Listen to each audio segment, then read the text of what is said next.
even if the Chinese and the Russians aligned right now, oh, it would be a fight, but they wouldn't win. They would not win. So what if we just left Iraq and Afghanistan? Everybody home. It doesn't affect us any. It doesn't affect us. Here's the thing that most people don't understand. It doesn't affect us one bit or other. If we pulled out of those two countries right now, they would collapse. The countries would collapse in themselves. ISIS would create their caliphate, and for, let's just say, probably for about 5 or 6 years, you wouldn't hear anything. I mean, obviously news is 24/7 nowadays, but as a country, as America, we wouldn't have anything to worry about. But the minute they are no longer concerned, the minute those people are no longer concerned with U.S. troops in their backyard, U.S. troops trying to hunt them down, then that time is now plotted on how they can attack the United States. So the reason why you haven't had anything big happen in the United States is because they're too busy trying to figure out how to deal with the troops that are in their country. But, once again, if they took the gloves off and they said kill everybody, just I want you to think about this. At the end of World War II, we dropped the 2 atomic bombs, killing a lot of Japanese. From that time until Bin Laden, we didn't have any major terrorist attacks in the United States. They weren't coming after us. And I'll tell you why. Because everywhere those camps, whether it was Libya, wherever, everywhere those camps were, there was a government in charge. And those governments all said the same thing. Blow up bombs in Europe, blow up bombs in England, do your little terrorist stuff, take Israeli airplanes. I mean, because most of you don't realize the 70s was the terrorist heyday. Take Israeli airplanes, kill Israelis, do all that. But every one of them said the same thing. Don't you dare attack America, because they will come here and they will kill all of us. Don't attack America. They will come here and they will kill all of us. That is how you use your military. And we're not doing that. And that is why we have the problems that we have. If they would just take the gloves off and say, hey, unconditional surrender, we're going to install our own government, there's nothing you can do about it. Your life, everybody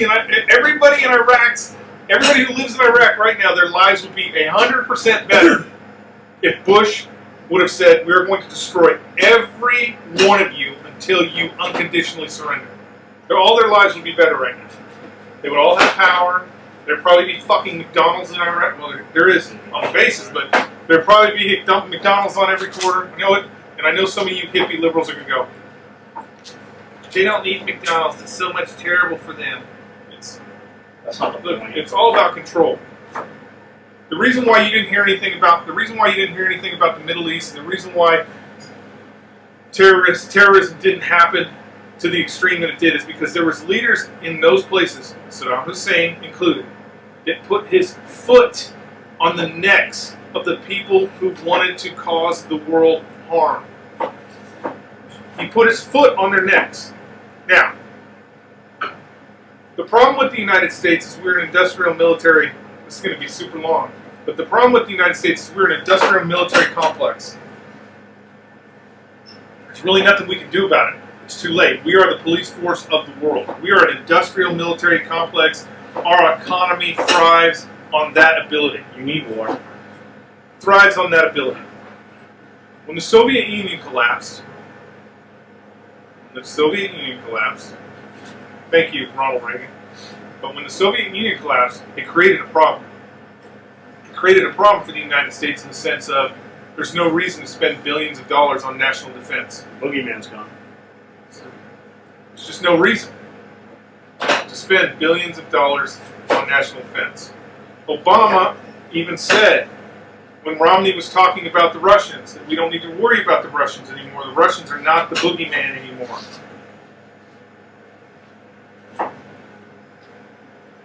So what do? We attacked Iraq after 9/11. Iraq didn't have a single thing to do with the World Trade Center bombings. Not one thing. Not a single one of those terrorists walked into Iraq. Not a single one of those terrorists walked out of Iraq. They didn't fly planes over Iraq. Though they had nothing to do with what was going on in the United States. But we attacked Iraq. Why did we attack Iraq? Because Iraq had the largest trained and equipped army still left in the Middle East. That is why we attacked Iraq.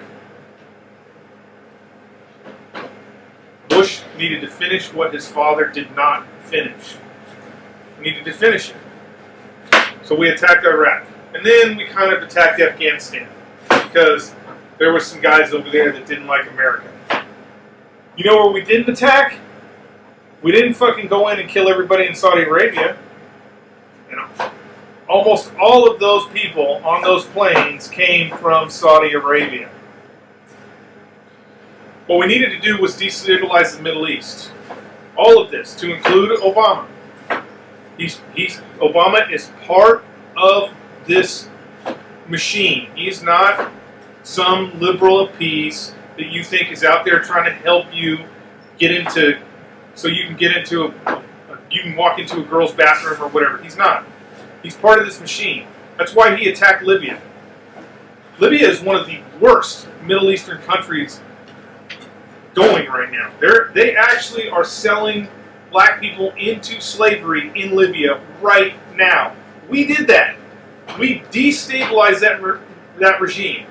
We took Gaddafi out of power because we said he was being mean to his people, because he was a big meanie. And yet right now in that country, they are selling people into slavery. What do you think is worse? Gaddafi in power? Or, hey, we're just going to sell all these Africans into slavery? They're worse off now in Libya than before. But why did we do it? We did it because we needed to destabilize the Middle East. It's the same reason why we keep pushing at Iran. Because we need to destabilize that part of the world. Because we know that if we destabilize that part of the world, that that's what I'm going to say it, crazy Muslims will continue to want to attack the United States. And as long as that boogeyman's out there, then I can spend billions and billions of dollars on national defense. So, what was the false flag? Well, we put. I don't want to say you can't really call it a false flag when we don't really have a reason. We Yes, we made Bin Laden. Bin Laden worked for the United States government. We trained him. We trained his lieutenants to fight in Afghanistan. Okay, so we trained Bin Laden to fight in Afghanistan, to fight the Russians. It's the same thing that happened with ISIS. Obama was giving radical Muslim terrorists arms to fight in Syria. The CIA was doing it. Benghazi was a weapons trade. Basically, Benghazi, that ambassador, was over there to sell weapons to Islamic terrorist troops to fight in Syria. That's why he got killed. And that was Obama and Hillary Clinton. Because they needed to destabilize that part of the world. They don't, when the President of the United States decides to spend millions and millions of taxpayer dollars to train guys that we will never account for, meaning, if you wanted to know where, when I was in the Marine Corps, if you wanted to know where I was at, you could find me anytime. Like, all they'd have to do is go, oh yeah, Staff Sergeant Scollery's right over here. They spent more money on those guys that just went into the winds than they did on regular troops. Why is that? Because they want to destabilize that part of the Middle East. And they want to create boogeymen. That's the next Bin Laden we created. The next Bin Laden is over there right now. Now, Didn't Bin Laden come to the United States for school? I don't know if Bin Laden actually. You know, he might have because he's Saudi. He's once again Saudi Arabia. He's royalty. He was royalty. His family is the biggest construction company in the Middle East, still to this day. When 9/11 happened, the first thing we did in the United States was shut down all air traffic to fly his family out of the United States so there could be no retribution against the Bin Laden family because they're a big deal in Saudi Arabia.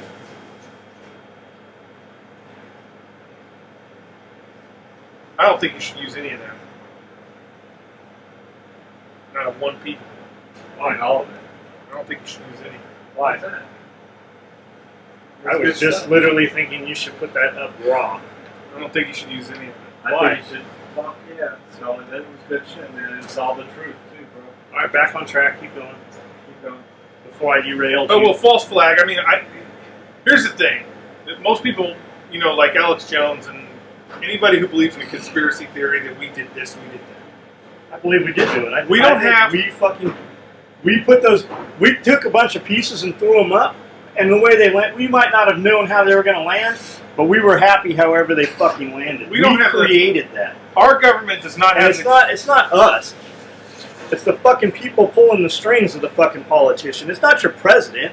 It's whoever the fuck controls your president, no matter who that fucking president is. The interesting Well, thing. we're busy fighting amongst ourselves. The interesting thing about what John said is about the president. Okay, I want you to think about what's going on in the White House right now, with Donald Trump being president. It's a little better for us, but it's still... But just with Donald Trump being president, what does he do all day? All day, Donald Trump tweets. He tweets about stuff. And he pokes and he tweets. And he tweets about stuff.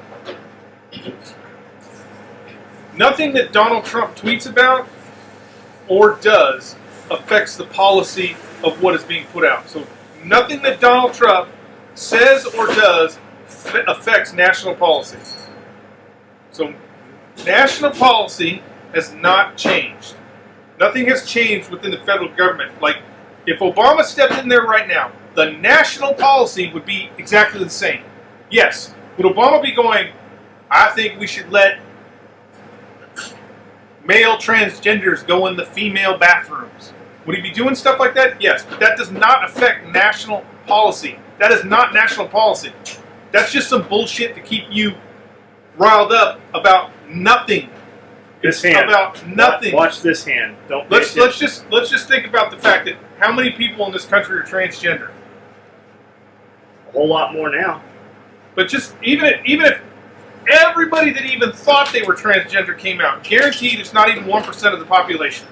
Not even 1%. And we are arguing about shit that doesn't even you wouldn't even get a vehicle recall for those kind of numbers. It doesn't mean shit. It doesn't affect national policy. National policy is exactly the same, even with President Trump in office. The national policy is exactly the same. All these little bullshit executive orders, all that, what you need to understand is an executive order doesn't mean anything. It's the president saying, I feel like we should have ice cream on Tuesday. The next president that comes in is going to go, oh, no. We should only have ice cream on Friday. Boom. Policy change. Doesn't mean shit. It's not a law. It's nothing.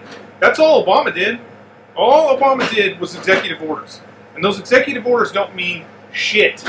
They don't change anything. They don't change what this country is all about. Which tells you, the beautiful thing about Donald Trump is,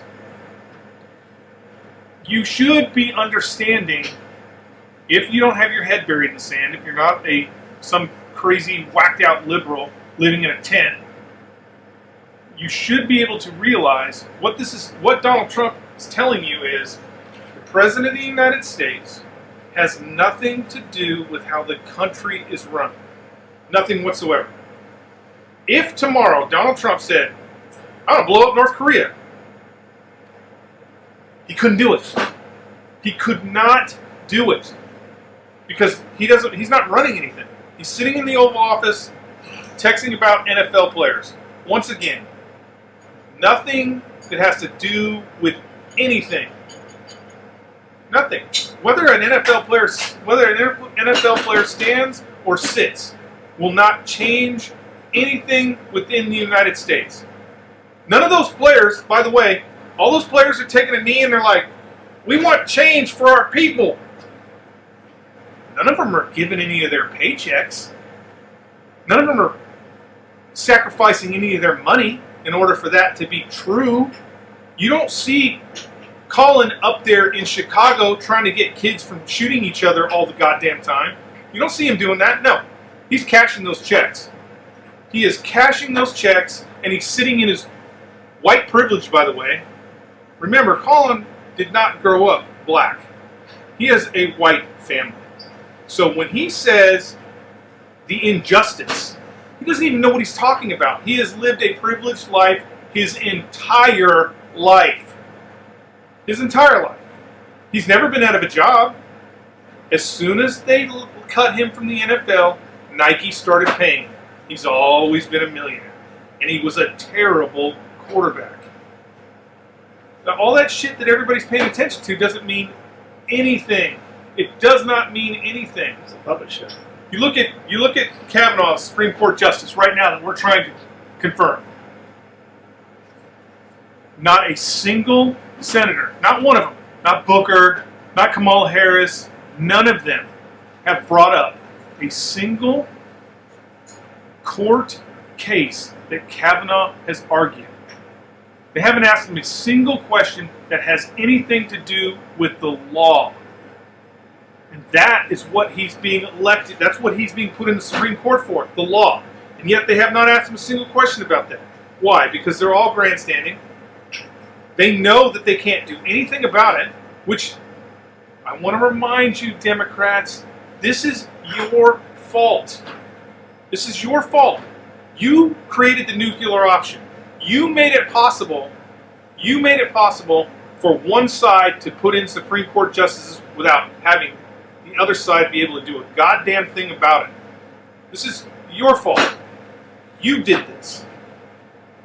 And for anybody to be against, for anyone in the United States, to be against a Supreme Court justice nominee who has specifically stated that the Constitution is the law of the land and carries a Constitution in his pocket. If you have a problem with that guy, get the fuck out of this country. Leave. Because the Constitution is the only thing that matters. Any other stupid questions that you think, oh, he's going to kill millions of Americans. I can't even believe that you people are falling for any of this bullshit. Because that's all it is. It's just bullshit and rhetoric. The worst Supreme Court justices that we have had have been liberals. Still have. Liberals. Those have always been the worst Supreme Court justices because they have an agenda. They always have an agenda. It's just smoke and mirrors. President doesn't run the country. Shit. Look what's going on in the House and Senate. You got Cory Booker running around. I can't think of any Republicans. Why? Because I don't give a shit about either one of them because they're all on the tape. They're all, think about this. 136,000, 146,000, somewhere around there that they all make. But they get that check from the government and they put it in their bank. They're all fucking millionaires. Multi-millionaires. Nancy Pelosi, $93 billion. How is that fucking possible if they are not robbing Americans? It's not possible. If they are not robbing Americans, whether that means Nancy Pelosi is not doing her job and she's out on the street hooking, making extra money, so she's got all that money. Either way, Americans are getting fucking robbed and blind. The House and the Senate has not done their job in 10 years. 10 fucking years. They have not been doing their jobs. All they keep doing is lying to you and stealing your money. Every person in the House and the Senate who is a millionaire should be fired. Unless they had $1 million before they before they tried to get in there, they should be fired because they're all on the take. They're all robbing us blind. It's just fucking ridiculous. You have people like Duncan Hunter. I'll use Duncan Hunter as an example. Duncan Hunter's in trouble because he's had his hand in the kitty jar. He's been in there taking change from one jar and putting it in his pocket, him and his wife. Which is, you know what? Get him. Get Duncan Hunter. Fire his fucking ass. Whatever we need to do, replace Duncan Hunter. Whatever. He was doing it. But we're talking about pennies on the dollar. We're going after Duncan Hunter for really nothing. For pennies on the dollar, when you have congressmen in there that are getting fucking multi-million-dollar kickbacks from corporations, from military contractors.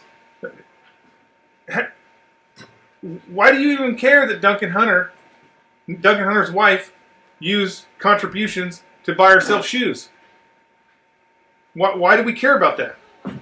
It doesn't really mean anything. Not in the big scheme of pictures.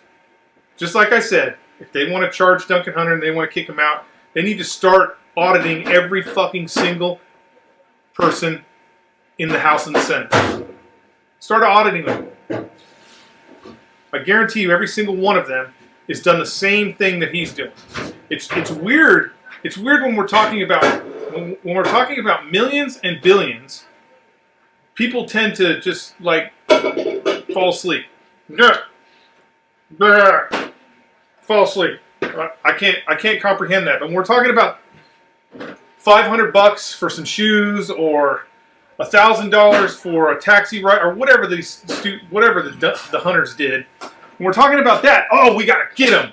We gotta get them. Hillary Clinton laundered $9 million in Russian money. She used her campaign contribution funds to do her daughter's wedding. Yeah.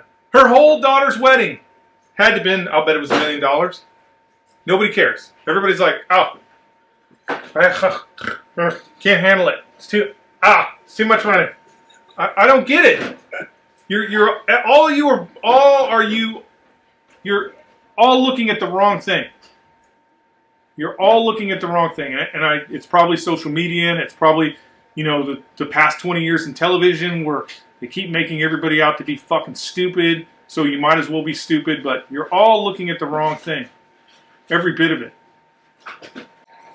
If you look at your phone, and on your phone it says, Kim Kardashian thinks her butt is too big, and you open that, you're part of the problem. That is not the news story. That is the news story that's there to get you to not pay attention to what's really going on.